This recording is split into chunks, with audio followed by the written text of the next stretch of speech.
ભેસાણમાં ભાજપનો પ્રચાર કરવા મામલે ગોપાલ ઇટાલિયાની પ્રતિક્રિયા. પ્રચાર માટે આવી રહેલ સી.આર. પાટીલને ગોપાલ ઇટાલિયાએ કરી રજૂઆત.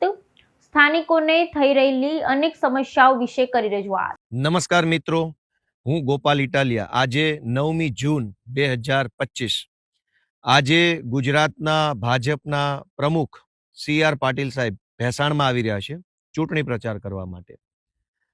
આખા ગુજરાતના ભાજપના તમામ મોટા મોટા નેતાઓ, મંત્રીઓ, પૂર્વ મંત્રીઓ, ધારાસભ્યો, સાંસદ સભ્યો, પૂર્વ સભ્યો, જિલ્લા પંચાયતના સભ્યો, નગરપાલિકાના સભ્યો, મહાનગરપાલિકાના સભ્યો, તમામ વિશાળ હજારો નેતાઓની ફોજ ભાજપે એક વિધાનસભા જીતવા માટે વિસાવદર ભેસાણમાં લગાડી દીધી છે.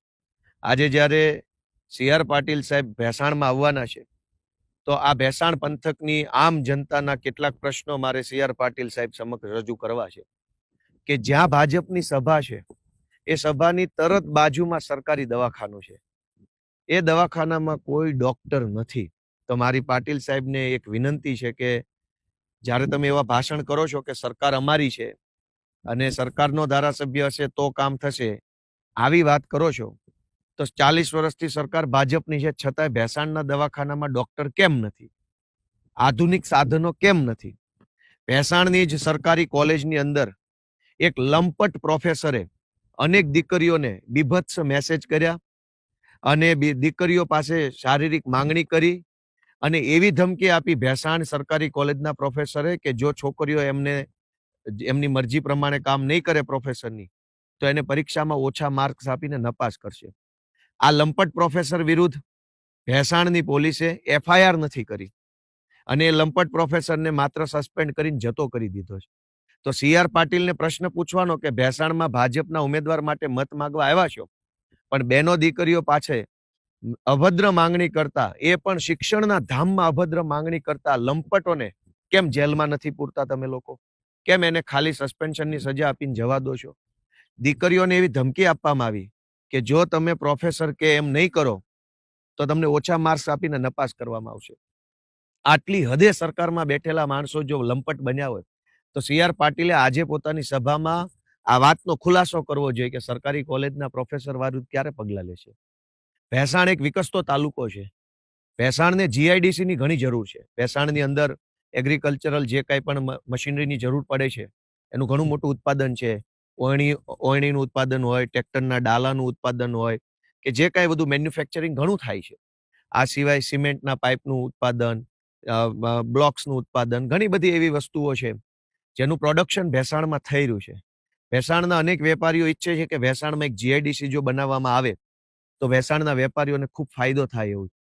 તો સી.આર. પાટીલ સાહેબને મારે જણાવવાનું કે ચૂંટણી જીતવા માટે, મત લેવા માટે આવ્યા છો અને મત લેવા માટે તમે જ્યારે એવી જાહેરાત કરો છો કે સરકાર અમારી છે તો તમારી સરકાર જીઆઈડીસી ક્યારે બનાવશે? ભેસાણ દોસ્તો, જેતપુરથી વડિયાવાળો જે હાઈવે હતો એ હાઈવેને આખી એનું એલાઇનમેન્ટ બદલી, જે ચૂડા, બરવાળા, ગળથ એ વિસ્તારમાં થઈને જે હાઈવે નીકળતો હતો, આ પંથકના ખેડૂતોને હાઈવેનો લાભ મળવાનો હતો. આ હાઈવેની ડિઝાઇન બદલીને, નકશો બદલીને આ હાઈવે વડિયા તરફ ખેંચી જવામાં આવ્યો. આ પંથકના લોકોને નુકસાન થયું. એ હાઈવે ઉપર પવિત્ર યાત્રાધામ પરબ આવતું હતું. ભેસાણને પણ એનો લાભ મળે હાઈવે કનેક્ટિવિટીનો. પણ ભાજપના જ માણસોએ ડિઝાઇન બદલીને પોતાના મળતિયાઓની જમીનમાં સંપાદન થાય, કરોડો રૂપિયાનો ફાયદો થાય એ માટે થઈ જે હાઈવે સારી રીતે બનવાનો હતો એની ડિઝાઇન બદલી નાખી. પાટીલ સાહેબને વિનંતી છે કે તમે જ્યારે એવો દાવો કરો છો કે સરકાર અમારી છે તો કામ અમે કરશું, પણ તમારા જ માણસોએ ભેસાણને અન્યાય કર્યો અને હાઈવે વડિયા તરફ જવા દીધો, તો શું કહેશો? આ ભેસાણ પંથકની અંદર સરકારી શાળાઓમાં, અનેક શાળાઓમાં શિક્ષકો નથી. આ શાળાઓમાં ગરીબ પરિવારોના બાળકો ભણે છે. અમીરોના છોકરાઓ તો યુનિવર્સિટીઓમાં ભણતા હશે, પણ ભેસાણ પંથકના અનેક ગામડામાં જે ગરીબ વર્ગ રહે છે, મજૂર વર્ગ રહે છે, એમના બાળકો સરકારી શાળામાં ભણે છે. સરકારી શાળામાં કોઈ સુવિધા નથી. અનેક શાળાઓમાં શિક્ષકો નથી, પુસ્તકો નથી, કોમ્પ્યુટરો નથી. તો પાટીલ સાહેબને પૂછવાનું કે તમે મત તો માગો છો અને એમ કહી રહ્યા છો કે સરકાર અમારી છે માટે અમે કામ કરશું, પણ 40 વર્ષથી સરકાર પણ ભાજપની છે તો શાળામાં શિક્ષક કેમ નથી? ભેસાણ પંથકના અનેક ગામડામાં ગરીબ માણસોને રહેવા માટે મકાન નથી અને મકાન બનાવવા માટે 100 વારીઓ પ્લોટ પણ નથી. ગામડાના ગરીબ માણસો હાથ જોડીને આજીજી કરીને વિનંતી કરે છે સરકારને, ભાજપને, કે 100 વારીઓ પ્લોટ ફાળવવામાં આવે. પણ સરકારી તંત્ર તરફથી કોઈ જવાબ આપવામાં આવતો નથી. તો હજારો લોકોને 100 વારિયા પ્લોટની જરૂર છે. કેટલાક વ્યક્તિઓ જે છે ગરીબ પરિવારના, એને આવાસ યોજનાનો લાભ મળે એની જરૂર છે. પણ ભાજપની સરકાર તરફથી ગરીબોને કોઈ લાભ આપવામાં આવતો નથી.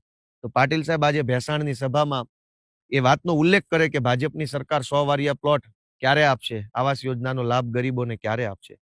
અનેક હું એવા લોકોને મળ્યો આ ભેસાણના ગામડાઓમાં કે જેની પાસે બીપીએલ નું કાર્ડ નથી.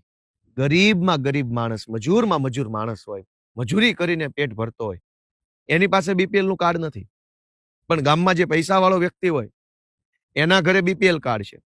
તો નવો બીપીએલ નો સર્વે જો થાય તો અનેક ગરીબોને બીપીએલમાં આવરી લેવામાં આવે.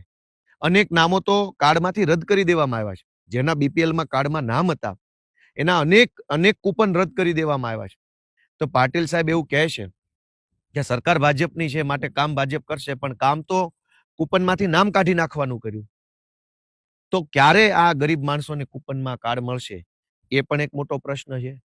ભેસાણ આખા તાલુકાના રોડમાં ભયંકર ભ્રષ્ટાચાર ભાજપના લોકોએ કર્યો છે. ભયંકર ભ્રષ્ટાચાર, ખાઈ જવામાં કઈ બાકી નથી રાખ્યું.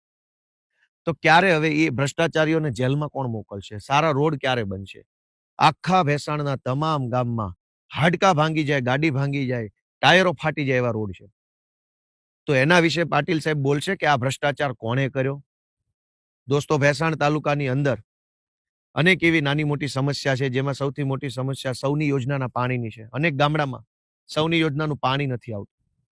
તો આજની સભામાં પાટીલ સાહેબ આ વિશે શું બોલશે એ જનતા જાણવા માંગે છે. આમ તો ભેસાણ હવે એક વિકસતું ગામ છે, મોટું ગામ થઈ રહ્યું છે. ભેસાણની અંદર સારું કહી શકાય એવું ફાયર સ્ટેશન જ નથી.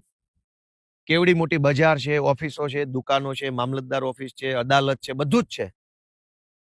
પણ સારું કહી શકાય અતિ આધુનિક સાધનો હોય, ફાયર ફાઈટરો હોય, તમામ પ્રકારની સિસ્ટમ હોય એવું ફાયર સ્ટેશન જ ભેસાણમાં નથી. તો શું ભેસાણમાં ક્યારેય ન કરે ભગવાનને આગ લાગે તો શું કરવાનું? ભેસાણ મોટું ગામ છે, હાઈરાઇઝ કોમ્પ્લેક્સો છે, કેટલા બધા લોકો રહે છે, કોલેજો છે, ઘણું છે. પણ ભેસાણમાં ફાયર સ્ટેશન જ નથી. તો ભાજપની તો 40 વર્ષથી સરકાર છે, કેમ ફાયર સ્ટેશન ન બન્યું? દવાખાનામાં ડોક્ટર કેમ નથી? સરકારી ડેપોમાં પૂરતી બસો કેમ? ભેસાણ એટલું મોટું સેન્ટર છે કે ભેસાણનો વ્યવહાર અમદાવાદ અને સુરત સાથે બહુ મોટા પાયે છે. પણ ભાજપની 40 વર્ષની સરકારના રાજમાં ભેસાણથી ડાયરેક્ટ અમદાવાદ, ભેસાણથી ડાયરેક્ટ સુરતની એક પણ સરકારી બસ નથી આવતી. શા માટે નહીં? મત જોતા હોય ત્યારે એમ કહી દેવાનું કે અમારી સરકાર છે એટલે અમને મત આપો. પણ તમારી સરકાર 40 વર્ષથી છે તો ભેસાણથી ડાયરેક્ટ અમદાવાદ, ડાયરેક્ટ સુરતની બસ, સરકારી વોલ્વો કેમ નથી? તો એ વાત ઉપર પાટીલ સાહેબ આજે કોઈ વક્તવ્ય રજૂ કરશે કે કેમ? આ મોટો સૌથી પ્રશ્ન છે. દોસ્તો, ભેસાણ એક વિકસતો તાલુકો છે અને રેલવે લાઇનની પણ ઘણી જરૂર છે. સરકાર કેન્દ્રમાં 10 વર્ષથી ભાજપની છે, રાજ્યમાં 40 વર્ષથી ભાજપની છે, સાંસદ સભ્ય 15 વર્ષથી ભાજપના છે. ક્યારે દરખાસ્ત મોકલી કે ભેસાણને રેલવે કનેક્ટિવિટી આપવામાં આવે? ભેસાણને રેલવે કનેક્ટિવિટી મળે તો ભેસાણ એક યાત્રાધામ છે. ભેસાણમાં પરબના પીર બેઠા છે. હજારો લાખો લોકો જો ટ્રેન કનેક્ટિવિટી હોય તો યાત્રામાં આવી શકે, પર્યટન સ્થળ તરીકે વિકસે, સ્થાનિકોને એની રોજગારી મળે. તો મુદ્દાની કોઈ વાત ભાજપના કાર્યક્રમોમાં ક્યાંય આવતી નથી. ગરીબ માણસને 100 વારિયો પ્લોટ ન મળે, બીપીએલ નું કાર્ડ ન મળે, સરકારી બસ ના આવે, સરકારી દવાખાનામાં ડોક્ટરો નથી, સરકારી કોલેજના પ્રોફેસરો બહેનો દીકરીઓ સાથે અભદ્ર વાતો કરે છે, માંગણી કરે છે અભદ્ર. આ બધા પ્રશ્નો ઉપર આજે ભેસાણમાં પાટીલ સાહેબ શું વક્તવ્ય કરે છે એ ભેસાણની જનતા જાણવા માંગે છે. જય જય ગરવી ગુજરાત.